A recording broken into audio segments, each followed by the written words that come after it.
Transformers The Last Night is coming out on the 22nd of June, and it's full of crazy machines often hiding in plain sight. So we've decided to build a crazy machine of our own, something with supercar performance, but hiding inside one of the most mundane sedans on the planet. And we're aiming for 10-second quarter miles. That is supercar fast. In fact, it's faster than we've ever gone before.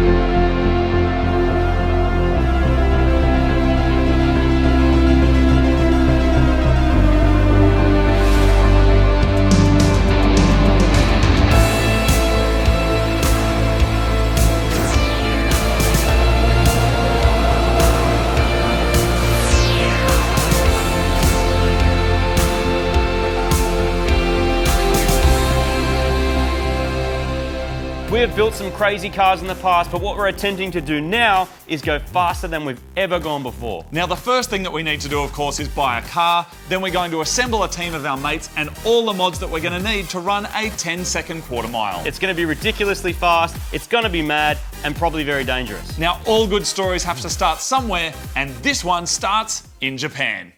A while back, we jumped on a plane with our mates Benny and Al and made our way to the North Island of Japan to Asahikawa. We've made some great friends here, including this guy, Tom Sato, who runs a car dealership. He'd found us the perfect old-school 80s Japanese car to take on a road trip across the country. What is it, man?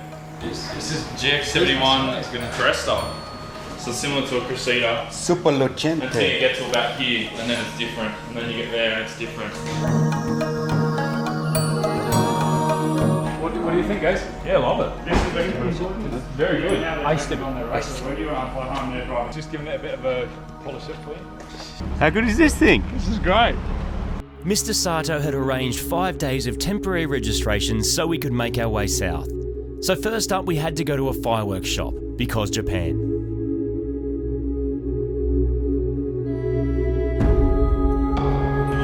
Look at this, that's about $30. We think we'll probably get these because the young man was just saying these are blue balls that explode. They're like exploding blue balls. Yes, exactly. That is ridiculously awesome. We had to stay the night in Sapporo so we could catch the ferry to the mainland the next day. Road tripping a 30-year-old car with unknown history over half the length of Japan will require some tools. And to get off the North Island, we'll need to get a ferry. This is a 2-hour ride across open water, followed by another 1,500 kilometres through highways, toll roads, rural areas, and small Japanese towns, which will eventually get us to our final destination of Matsusaka.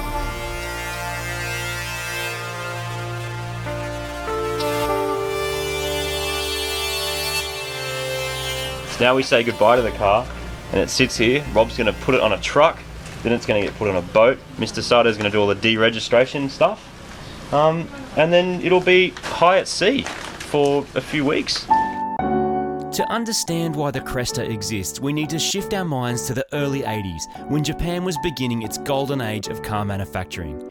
The economy was booming and customers couldn't get enough, wanting the latest gadgets, plushest rides and performance to match. The Toyota Cresta was positioned just below the famed Toyota Crown in terms of luxury and shared its X-Series platform with the Toyota Chaser, Mark II and the Cressida that we got here in Australia. This was the kind of car that hire car businesses, taxi companies and even government agencies would buy, a typical four-door sedan to cruise around in comfort and style. The engine, however, is not mad and is not going to cut it to go faster than we've ever gone before, so it's going straight in the bin. While we get started on finding something better to power this thing, Benny is going to strip out the engine, exhaust, radiator and transmission.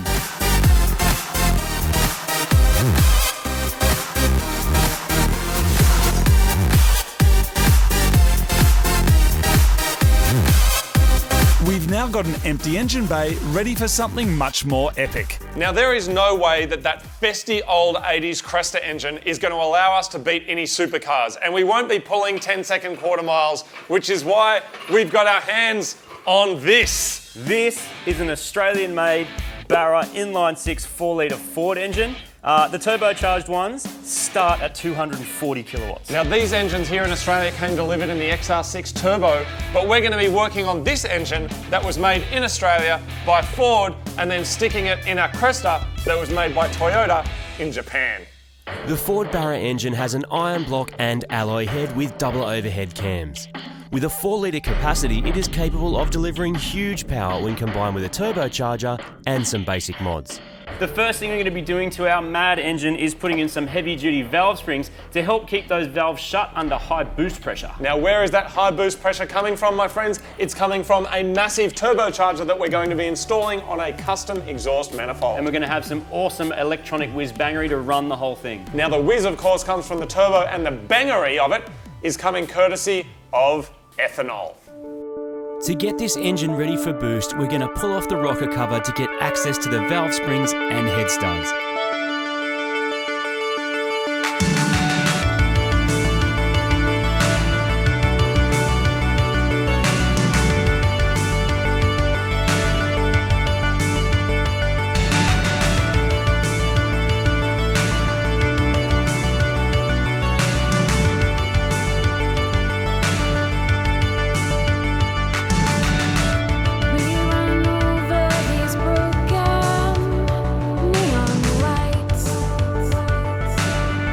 We're going to be replacing our sump, which has the well at the back of it, with a sump off an earlier BF Falcon. That's got the well up the front, which is going to suit our chassis much better.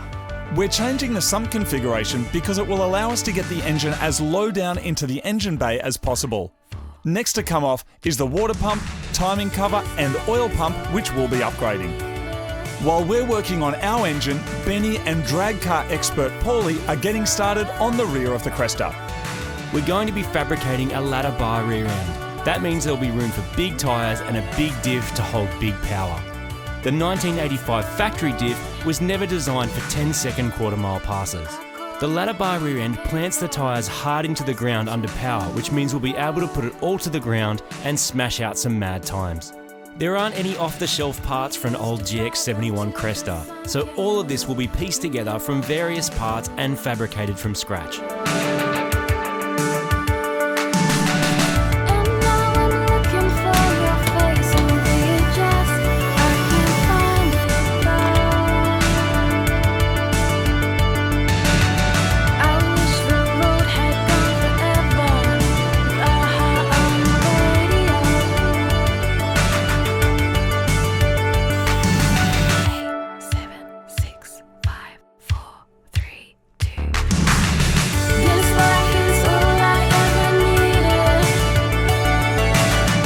Bar setup and rear axle needs to be tied into the original chassis of the car, so steel box sections are cut up and welded to fit the floor and hold everything together. Meanwhile, we're changing our valve springs and head studs, which means we have to take the front of the engine apart and then pull off the timing chain, pulleys, guides and finally the cams. This is all way easier to do with the engine out of the car, and doing it all now means we can boost our Barra motor as hard as possible. These engines are built super strong from the factory, and with the modifications we're going to do, we should have more than enough power to fly down the quarter mile. Next, we're putting in our valve springs. We've got a special tool here to hold it all down. We're also putting compressed air into the cylinder via the spark plug hole to help hold the valves up while we do it. Now, while we've got the top of this engine off, we're also putting in some aftermarket head studs. These are going to help hold the whole thing together when it's under high cylinder pressure. Now, while we've got the top of this engine off, we're also putting in some aftermarket head studs. These are going to help hold the whole thing together when it's under high cylinder pressure. Now, while we've got the top of this engine off, we're also putting in some aftermarket head studs. These are going to help hold the whole thing together when it's under high cylinder pressure. We're going to be replacing our sump, which has the well at the back of it, with a sump off an earlier BF Falcon. That's got the well up the front, which is going to suit our chassis much better.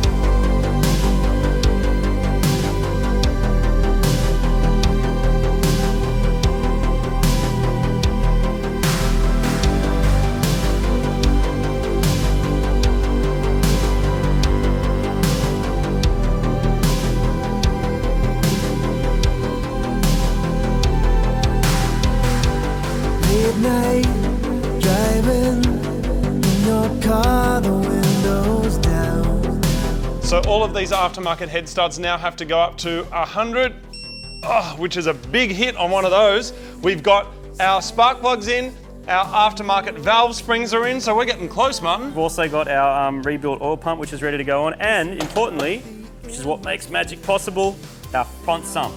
So once we assemble this and put it all back together, this stuff is pretty much ready to go in the car, and the car itself should almost be ready to receive this almighty and magical engine. The type of rear end we're building for our Cresta has been tried and tested over decades of drag racing. It requires some fabrication and know-how to get it done, but it's also simple and durable, and one of the main aims is to be able to fit massive tyres in the back for massive amounts of grip. We'll also need custom drive shafts, diff housing, hubs, discs and brake calipers to make it all work. I'll be your parachute. With the rear end in position, we can begin to tie it all into the car by making mounts for the arms and shocks. Toyota never intended their car to be so powerful, so while we're at it, we're going to make a 6-point roll cage. This is both for safety and rigidity. Street lights, stolen cars set on fire. This is what the end must feel like. And all the time I wasted. Another benefit of the cage is that it will allow us to install racing harnesses in the front seats. Next we can pull the dash and the rest of the interior out. And with that, our Cresta is just about ready to receive its Australian-made Boosted 6. It is a new day and I'm off to pick up something that makes time travel possible. This upgraded turbocharger will be the perfect match to our 4-litre engine.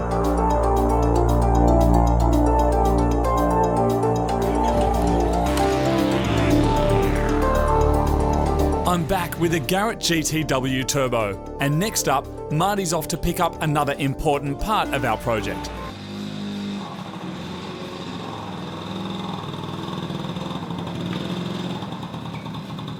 That's right, we are going auto with this modified Hughes Turbo 400 gearbox. This kind of transmission was born in the 60s and are tough and reliable. It's been machined to fit our Ford engine and is capable of handling up to 1,000 horsepower. So the engine is all back together and we picked up our turbo, so it's exciting times, but we're still missing one vital component. That's right, it's big, it looks like a fridge, and it's got a pretty serious rear end. That's right, it's our Cresta and it's arriving with some special guests. Making this thing fast is going to require many hands. Ben and Al are no strangers to making fast cars, but they've never attempted something like this. With our team now all in the one place, we've only got a couple of days to get this car ready for the dyno and then ready for the drag strip. The first thing that we need to sort out is the empty engine bay, which will soon be home to our modified turbo engine. So it's time to get this old car into the air and start modding. First up, we're filling and fitting our torque converter, which transfers the power from the engine into the transmission. We then need to mate the engine and box together and pull apart the front of the car to clear some space.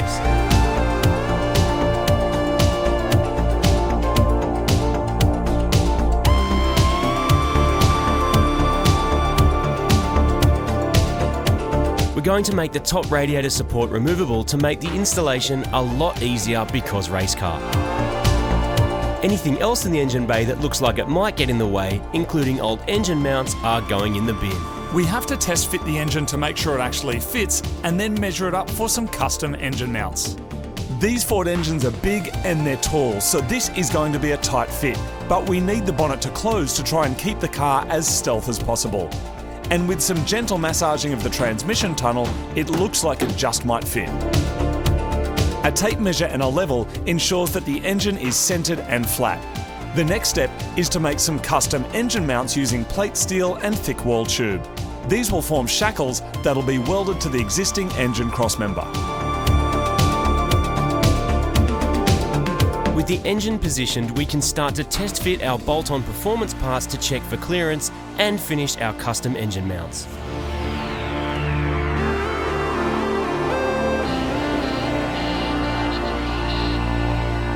In some ways it feels like we've come so far with this car already, but none of this is in it yet.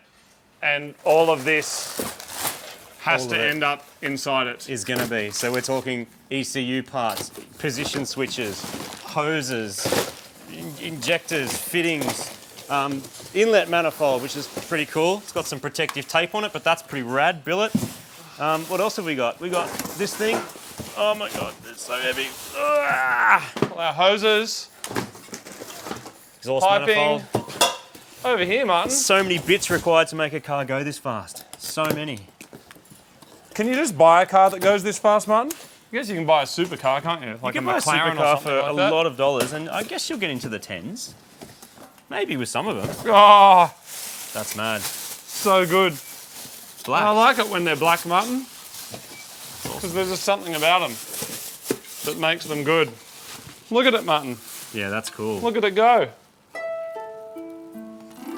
That sounds like fast. That's what that sounds like. Sounds like.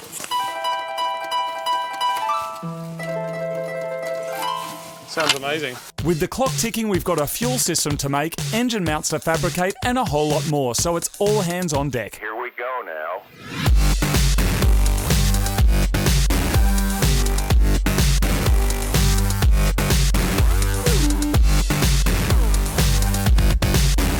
We lost our fuel tank when we cut up the rear of the car to make room for our massive tyres. So now we're replacing it with an aluminium fuel cell that will keep the supply going even under high G-forces, and it's safe for ethanol.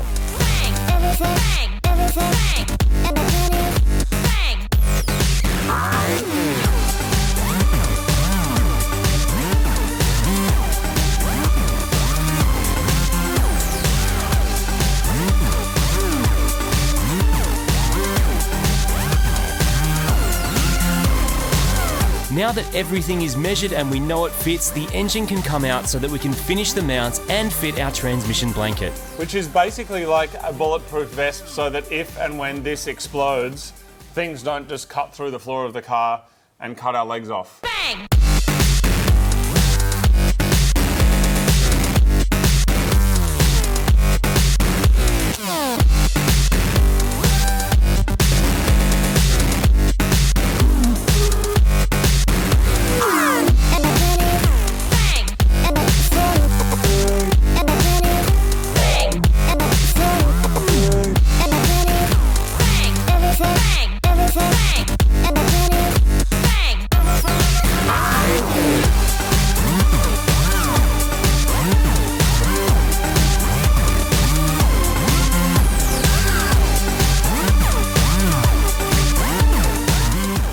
So we have ourselves a mad strong turbo 400 transmission. We also need a way to shift gears. The old Toyota one's not going to do the job for a couple of reasons. This uses a linkage that's not going to work. Also, importantly, it's got a D, which means you can put it in drive and drive around, it'll change gears for you. Our transmission is still an auto, but it's a manualized auto, meaning we need a shifter. For this aftermarket shifter, we'll put it in there, we install it with a cable, and that means we've got to select gears. Actually, each time we want to change gear, we've got to choose it with this thing. No more drive mode, but lots of power. We're using a GFB pressure regulator for our fuel system and 4-inch stainless steel tube for our dump pipe. Al is leaving it to us to weld it together while he rewires the factory harness to work with our Haltech Elite 2500T that will run the whole show. We're running the shift cable for our automatic transmission out through the floor, reassembling our interior, and then starting work on mounting up our black front mount.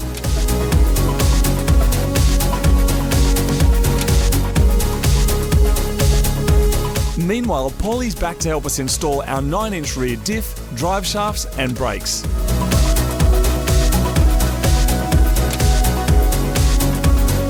With the lower mounting tabs relocated, our Nissan radiator slots perfectly into the nose of our Cresta, and we're using some second-hand fans from a Subaru to keep it all cool. Next up, our plush 80s spec seats can get installed back in the car. When we're on the street, and importantly when we're on the dyno, we've got ourselves these Potenza RE003 tyres, which we fit onto our mad 15-inch wheels. But when we're on the drag strip, we've got these dedicated drag radials. These are 295 wide and super soft, which is going to help us get that ridiculous power down to the ground. Going fast is one thing, but we also need to stop, which is why we're installing a performance braking system that's designed for high speed. With that done, we can move on to the cooling. The worlds collide as we install fans from a Subaru onto a Nissan radiator to cool our Ford engine inside our Toyota. Once that's done, we'll be able to plumb up and install our front-mount intercooler.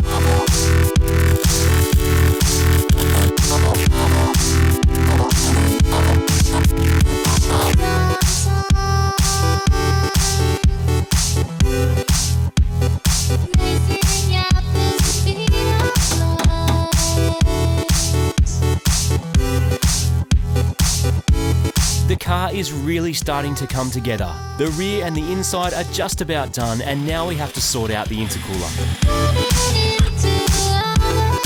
You can't buy a piping kit for this setup, so we need to make our own out of aluminium bends.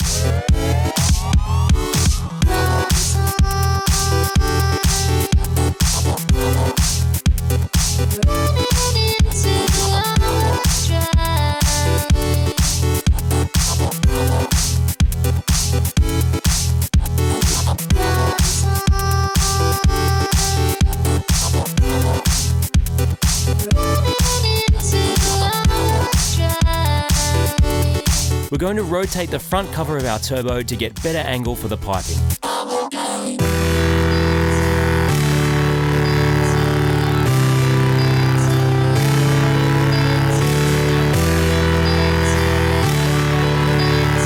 In just one day, Al has made a full custom wiring loom which is now ready to be fit up to the engine.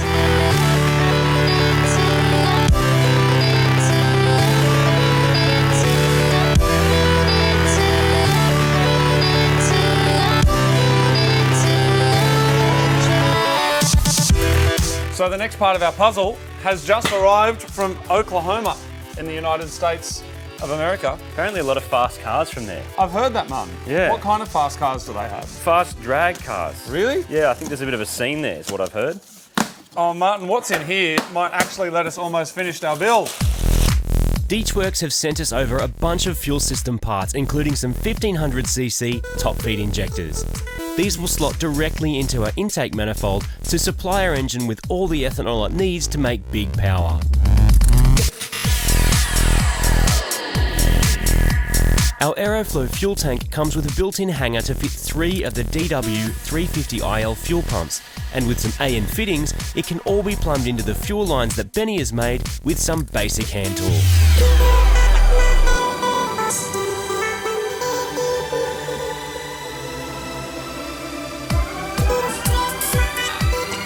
So our 80 spec gauges are not going to be good enough when we're flying down the drag strip.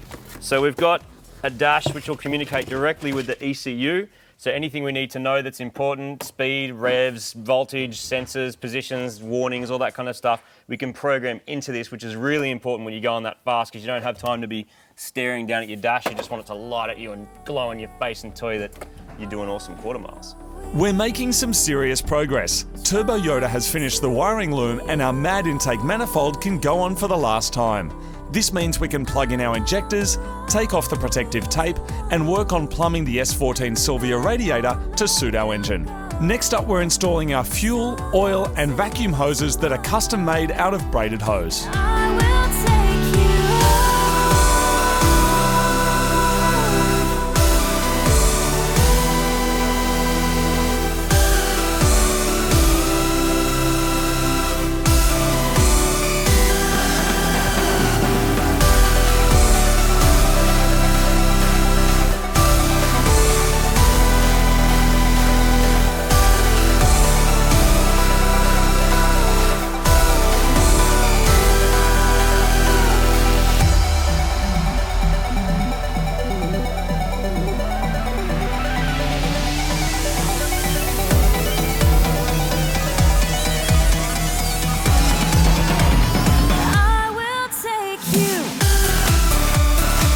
One of the final pieces of the puzzle, a custom-made one-piece 3-inch tail shaft to go from our MAD Auto into our MAD Diff. This goes in the car and we're almost ready to go.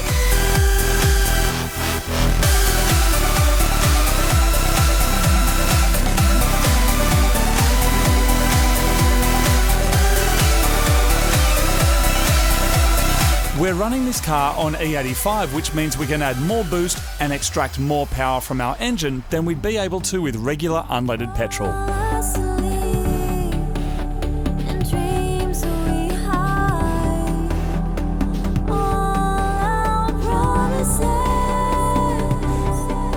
And with that, the bonnet's on and all we need now is an exhaust system, and then see if we can get it to start.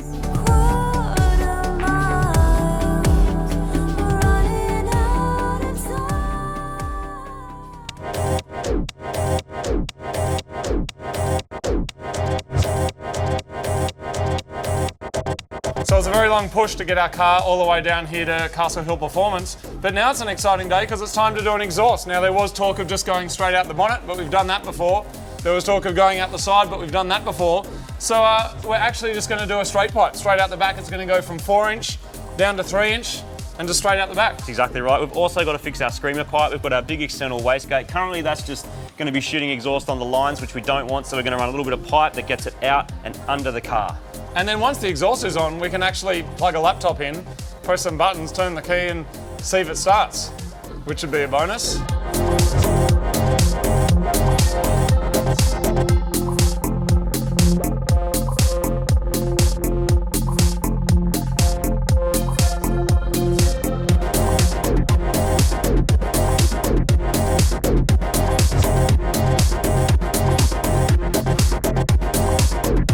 The exhaust system is done, so now we can plug in a laptop, tell the computer it's running a Barra engine, and then turn the key.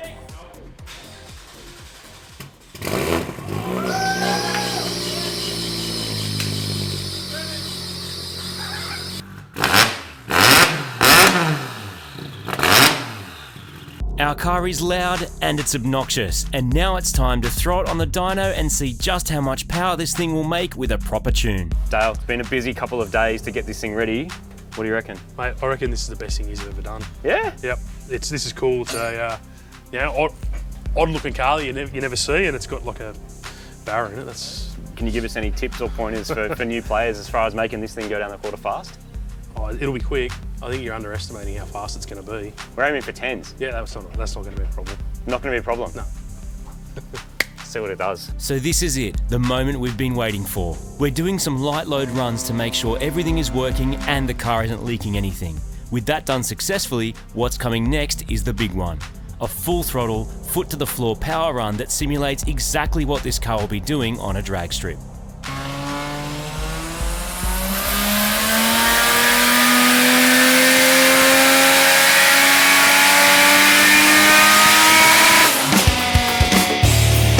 We've made 600 horsepower at the wheels, which is more than 6 times what this car originally shipped with. So now it's time to see if this car truly is a 10-second Cresta.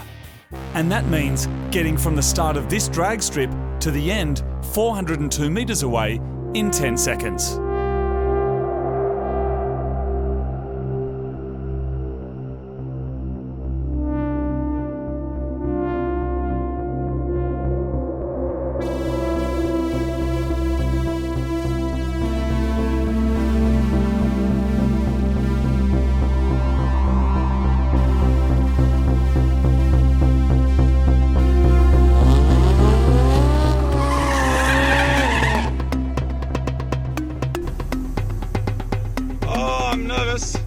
We're staged up, Martin. This is it, mate. You know what you're doing? You're turning it down or up? Up. Holy s***! Oh my god! Oh my god! Holy s***! Unbelievable! Whoa! Dude, that's on like the third lowest setting. How'd you feel? Good, but I did get scared. Yeah? You backed off near the end, didn't you? A little bit, yeah. We've made our way down the drag strip in one piece, so now it's time for another run. Cresta time, here we go.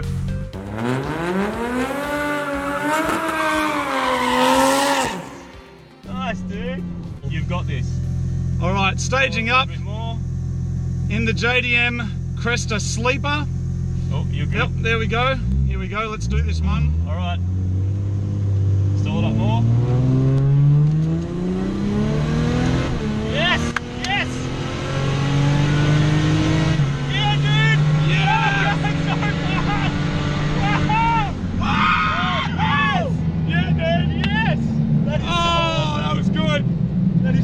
impressive. We've done an 11.6, which is faster than we've ever been before. That's fast, man. While we've been busy testing our Cresta, a new battle is looming, with another car wanting to challenge us down the drag strip. This is a modified Chevrolet Camaro, also known as Bumblebee, and it's come here to win. All right, so here I am in a Bumblebee style Camaro, and it's myself here versus Martin in our Cresta. Deep breaths. Deep breaths, deep breaths, deep breaths. But we're on the same team this time, kinda. I'm good to go. I brought my Transformers toy from when I was a kid. This is like legit 1980s good luck Transformers charm, look at this. And I brought my 1980s car. It was around when Transformers was a year old.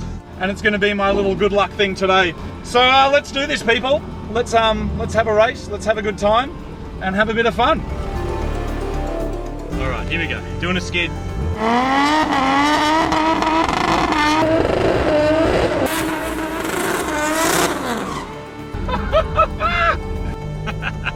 Felt really good. I am staging up. Lining up Bumblebee. It is a perfect day for drag racing.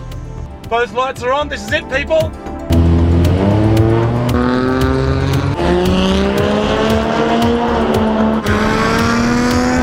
Oh, he's gone! Oh my God! He's gone! Oh, we are flying! I'm gonna pull the chute! I'm slowing down! Absolutely smoked by the Cresta.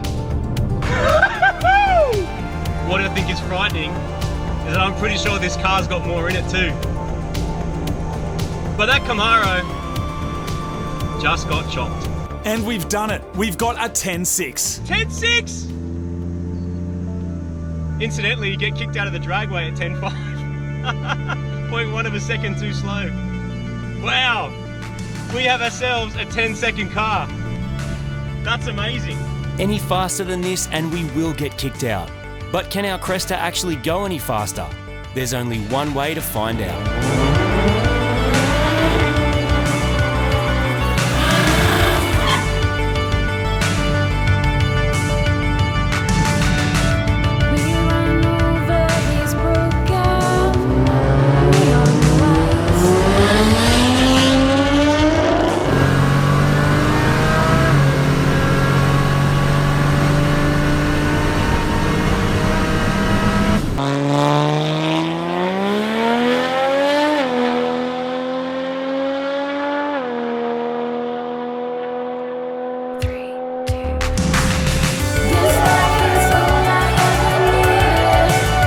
Done a 9.979, faster than we ever thought possible.